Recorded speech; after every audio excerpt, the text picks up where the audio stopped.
السلام علیکم، آداب عرض ہے جی ڈیئر لسنرز، کہیے کیا حال احوال ہیں، کیسے ہیں آپ سب؟ دعا ہے، امید ہے آپ سب خیریت سے ہوں گے۔ الحمدللہ میں بھی بالکل خیریت سے ہوں۔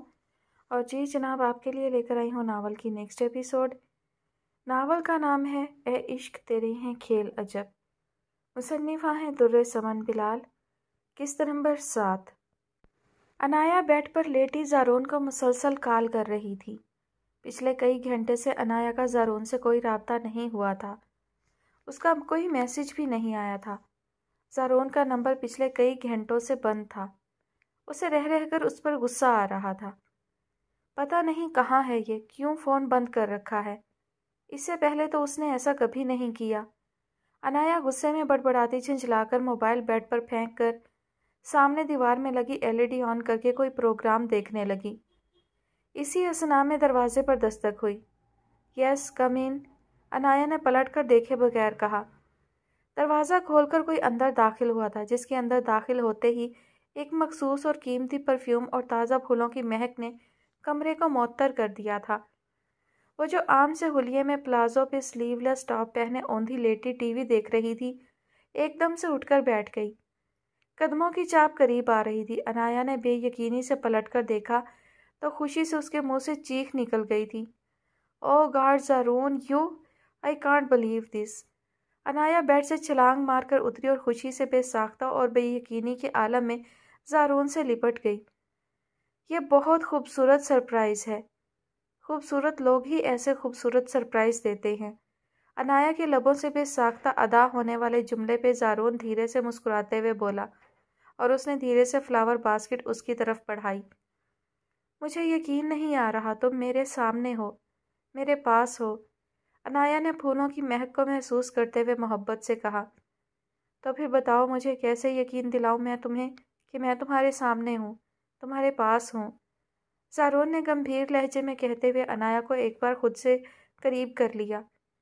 عنایا نے اس کے حصار سے نکلنے میں ہی عافیت سمجھی اور بڑھ کر سائڈ ٹیبل پر فلاور باسکٹ رکھ دی۔ تمہیں مجھے یقین دلانے کی کوئی ضرورت نہیں ہے، آ گیا ہے یقین مجھے۔ عنایا کے لبوں پر بڑی دل فریب مسکراہٹ ٹھہر گئی تھی۔ لیکن میرا دل تو چاہ رہا ہے تمہیں یقین دلانے کو۔ وہ مسکراتا ہوا اس کے عقب میں اس کے بےحد قریب آ کھڑا ہوا، اس کے لہجے میں شرارت تھی۔ عنایا بلش ہوئی۔ اپنے دل کو سمجھاؤ، ابھی ایسی فرمائش مت کرے۔ اس نے پلٹ کر زارون کو دیکھا۔ زارون پینٹ کوٹ میں ملبوس سینے پر بازو لپیٹے اسے وارفتگی سے دیکھتے ہوئے مسکرا رہا تھا۔ یعنی اب میں اپنے دل کے بجائے تمہاری باتیں مانوں؟ ہاں، شادی تک تمہیں میری باتیں ماننی پڑیں گی۔ وہ مسکراتی ہوئی اس کے مقابل آ کھڑی ہوئی تھی۔ اور شادی کے بعد؟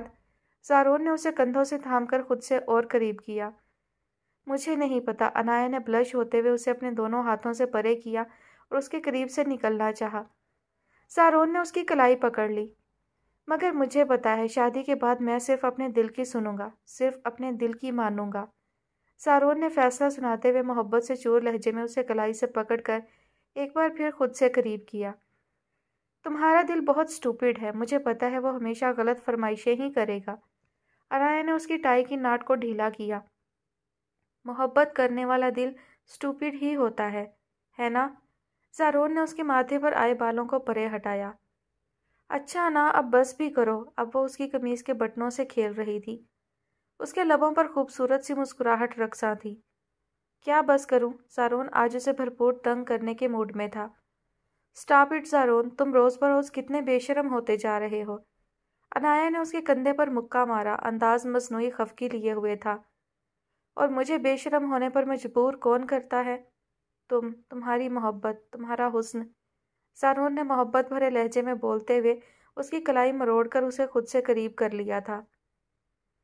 سارا جب ہوش میں آئی تو سب کچھ ختم ہو چکا تھا۔ وہ اسجد کے بیڈ پر تھی اور اسجد اس کے قریب بیٹھا تھا۔ سارا ہاتھوں میں چہرہ چھپا کر رونے لگی۔ سارا میری جان، پلیز اس طرح مت رو۔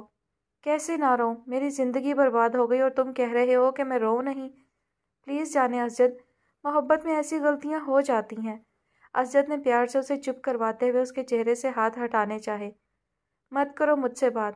تم نے میرا اعتبار توڑا ہے، میرا مان توڑا ہے۔ کچھ نہیں بچا میرے پاس۔ میں تو کسی کو منہ دکھانے کے قابل تک نہیں رہی۔ وہ بری طرح سے رو رہی تھی۔ کم آن سارا پلیز میری جان، جو ہونا تھا وہ ہو چکا۔ ایسا ہو جاتا ہے پیار میں، تم کیوں پریشان ہوتی ہو؟ میں 1 ہفتے کے اندر اندر امی کو تمہارے گھر رشتے کے لیے بھیجوں گا، پھر مہینے تک نکاح کر کے میں تمہیں ہمیشہ کے لیے اپنے گھر میں لے آؤں گا۔ آئی پرومس میری جان۔ اسجد اسے اپنے بازو کے حصار میں لے کر ایک بار پھر مستقبل کے خواب دکھانے لگا تھا، مگر وہ پھوٹ پھوٹ کر رو رہی تھی۔ آج اس نے اپنے باپ کی عزت کو اپنی نام نہاد محبت کی بھیٹ چڑھا دیا تھا، اسے مٹی میں رول دیا تھا، ان کی عزت کا جنازہ نکال دیا تھا۔ اسے رونا چاہیے تھا، اسے بین کرنے چاہیے تھے۔ سارا پلیز پلیز ہوش میں آؤ، اس طرح تو تم بیمار پڑ جاؤ گی، تمہارے گھر والوں کو شک ہو جائے گا، اس طرح پرابلم ہو جائے گی تمہیں بھی اور مجھے بھی۔ اسجد نے اسے سمجھاتے ہوئے سائڈ ٹیبل سے پانی کا گلاس اٹھا کر اس کے لبوں سے لگایا۔ سارا نے پانی کا گلاس پیچھے کر دیا، اس نے پانی نہیں پیا تھا، بس وہ روئے جا رہی تھی۔ دیکھو سارا، اگر تم ایسے ریئیکٹ کرو گی تو تمہارے گھر والوں کو شک ہو جائے گا۔ اٹھو شاباش، اپنا حلیہ درست کرو، میں تمہیں تمہارے گھر چھوڑ دیتا ہوں، اور پلیز اس غلطی کا ذکر کبھی بھول کر بھی کسی سے نہ کرنا۔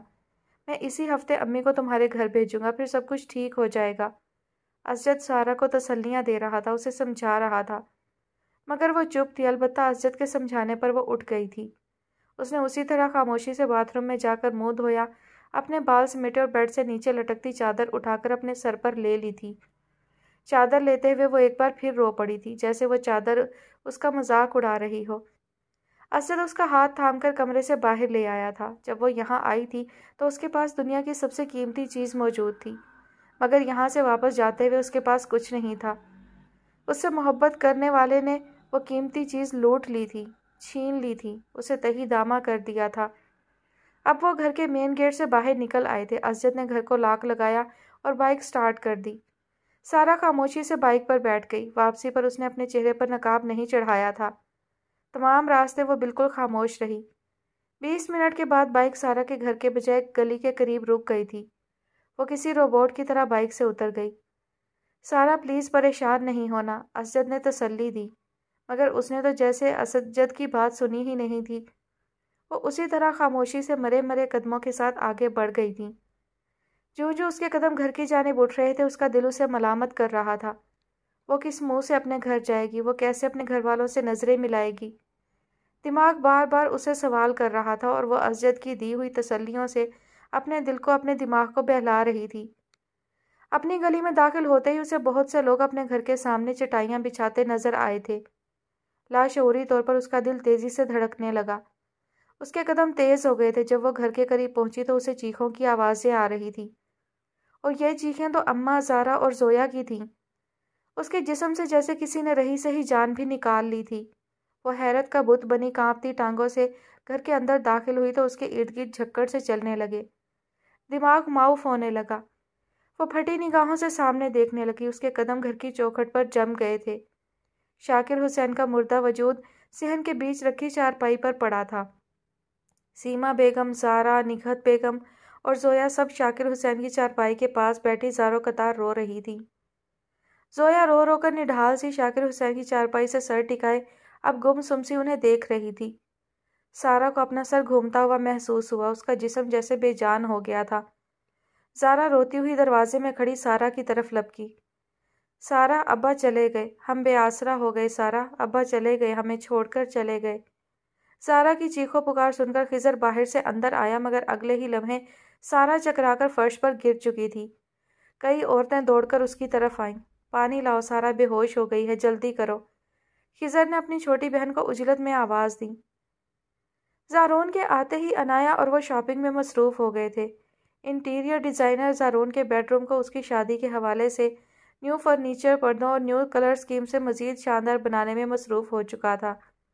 ان دونوں کی شادی کے تینوں فنکشنز کے لیے پی سی ہوٹل میں بکنگ کروا دی گئی تھی۔ شادی کی مووی شوٹ کرنے کے لیے ملک کے مشہور مووی میکر ماز اسٹوڈیو والوں سے رابطہ کیا گیا تھا۔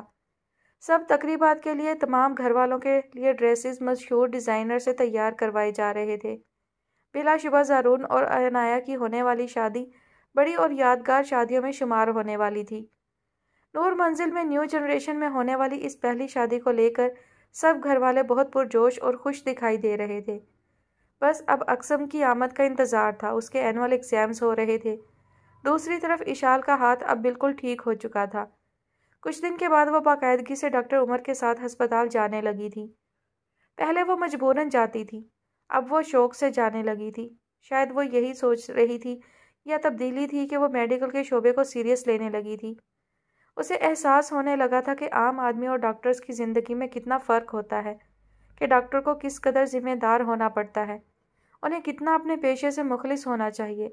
اللہ کی ذات کے بعد مریض کے لواحقین ڈاکٹرز کی ذات پر کتنا یقین اور کتنی امید و آس رکھتے ہیں۔ ان سب باتوں کا احساس اسے ڈاکٹر عمر کے ساتھ رہ کر ہوا تھا۔ موسم بدل رہا تھا اور بدلتے موسم میں سب سے زیادہ بچے ہی اثر انداز ہوتے ہیں۔ سو آج ہسپتال میں مریض بچوں کی تعداد بہت زیادہ تھی۔ بچے زیادہ تر بخار، نزلہ، زکام جیسے وائرل انفیکشن میں مبتلا تھے۔ صبح سے مسلسل مریض بچوں کو چیک کرتے کرتے اب ڈاکٹر عمر نے 15 منٹ کی ٹی بریک لی تھی۔ ڈاکٹر عمر اپنے اور اشال کے لیے چائے بنانے لگے تو اشال قریب کھڑی ہو گئی۔ عمر بھائی آپ بیٹھے، میں چائے بناتی ہوں، اشال نے آفر کی۔ نہیں میں بنا لوں گا، تمہارے کیے ہوئے کام بہت مہنگے پڑتے ہیں۔ ڈاکٹر عمر کی بات پر اشال مسکرا دی۔ ہاتھ چلانے کا ایک فائدہ تو مجھے ہوا کہ مجھے چائے بنانی آ گئی، لائے میں چائے بنا دیتی ہوں۔ اشال نے ان کے ہاتھ سے کیٹل لے لی اور پھر حیرت انگیز طور پر اس نے کوئی نقصان کیے بغیر چائے بنا کر ڈاکٹر عمر کے سامنے رکھ دی اور خود بھی ان کے مقابل چیئر پر بیٹھ گئی۔ ڈاکٹر عمر نے مگ اٹھا کر لبوں سے لگایا اور ایک گھونٹ لیا۔ Very good, nice trial, thanks. ان کی تعریف پر اشال نے مسکراتے ہوئے اپنا مگ اٹھا لیا۔ ڈاکٹر عمر نے چائے پیتے ہوئے لہجہ بھر اپنے سامنے بیٹھی اشال کو دیکھا۔ وہ کچھ دنوں سے محسوس کر رہے تھے اب وہ پہلے والی نان سیریس سی اشال نہیں رہی تھی۔ وہ زیادہ تر خاموش رہتی، اب ڈاکٹر عمر کو اسے کسی بات پر ٹوکنا بھی نہیں پڑتا تھا۔ وہ گھر میں جیسا بھی لباس پہنتی تھی مگر اسپتال میں اب وہ مہذب لباس پہن کر آتی، اس کے کندھوں پر دوپٹہ ہوتا۔ اب وہ ہسپتال میں صرف ٹائم گزارنے نہیں آتی تھی۔ آج وہ بیبی پنک کلر کی شلوار قمیض میں ملبوس تھی، اس نے کندھوں پر وائٹ دوپٹہ لے رکھا تھا۔ وہ اشال کو بے ساختہ دیکھتے ہوئے 10 سال پیچھے چلے گئے تھے۔ سبرینا کا فیورٹ کلر یہی تھا اور وہ اکثر اس کلر کے ڈریسز پہن کر کالج آیا کرتی تھی۔ ڈاکٹر عمر کے یوں دیکھنے پر اشال جھینپ سی گئی۔ اچانک انہوں نے گڑبڑا کر سر جھکا لیا تھا۔ اکثر اینول ایگزامز دے کر پاکستان آ گیا تھا، اس کے گھر آتے ہی گھر میں مزید رونق ہو گئی تھی۔ نور منزل میں جیسے خوشیاں اتر آئی تھیں۔ سمیرہ بیگم نے بھی اپنی سوشل ایکٹیویٹیز ترک کر دی تھیں، اب ان کا وقت بھی زیادہ تر گھر میں ہی گزرتا تھا۔ آج چونکہ سنڈے تھا سو سب گھر میں موجود تھے اور سب اکٹھے ناشتہ کر رہے تھے۔ پینو اور اسلم انہیں ڈائننگ ٹیبل پر سرو کر رہے تھے۔ اکسم کی آمد پر اسلم نے آج خاص طور پر ناشتے میں اچھا خاصا اہتمام کر رکھا تھا۔ اسلم یار کمال کر دیا ہے تم نے، 2 سال کے بعد اتنا شاندار اور پاکستان کا یہ روایتی سا ناشتہ کر رہا ہوں میں۔ اکسم نے نہاری کھاتے ہوئے تعریف کی۔ شکریہ چھوٹے صاحب، اسلم اپنی تعریف پر مسکرایا۔ چھوٹے صاحب میں نے آپ کے لیے حلوہ پوری بھی بنائی ہے، وہ بھی ٹرائی کریں۔ یار تم نے میرے ڈائٹ پلان کی ایسی کی تیسی پھیر دی ہے، میں نے انگلینڈ میں 2 سال میں اتنا نہیں کھایا جتنا تم نے مجھے اس 1 ہفتے میں کھلا دیا ہے۔ اکسم ڈائننگ ٹیبل پر موجود تمام ڈشز کو تھوڑا تھوڑا چکھ رہا تھا۔ تو تھوڑا کھاؤ نا، زارون بھائی نے اپنی شادی پر موٹے لوگوں کا داخلہ ممنوع کر رکھا ہے، اشال نے اسے چھیڑا۔ فکر نہ کرو، تم سے کم ہی کھاتا ہوں میں، موٹی لڑکی، اکسم نے بھی حساب برابر کیا۔ میں تمہیں موٹی نظر آتی ہوں؟ اشال نے غصے سے اسے دیکھا۔ ان دونوں کی تکرار پر ڈائننگ ٹیبل پر موجود تمام افراد مسکرا دیے۔ ان دونوں کی نوک جھونک کوئی نئی بات ہرگز نہیں تھی، بچپن سے ہی اکسم اور اشال کو ایک دوسرے سے خدا واسطے کا بیر تھا۔ تو موٹے لوگ موٹے ہی نظر آتے ہیں بھائی، اکسم نے اپنی مسکراہٹ چھپائی۔ ایک مدت سے وہ ایشو سے لڑنے کو ترس رہا تھا سو آج موقع ملا تھا اسے۔ ہاں خود تو جیسے بڑے ہینڈسم ہونا تم، اشال کو غصہ آ گیا۔ ہاں وہ تو میں ہوں، مجھے بتانے کی ضرورت نہیں، اکسم اترایا۔ اچھا چھوڑو ان باتوں کو، یہ بتاؤ اب تک اپنے علاج سے کتنے مریضوں کو اوپر بھیج چکی ہو؟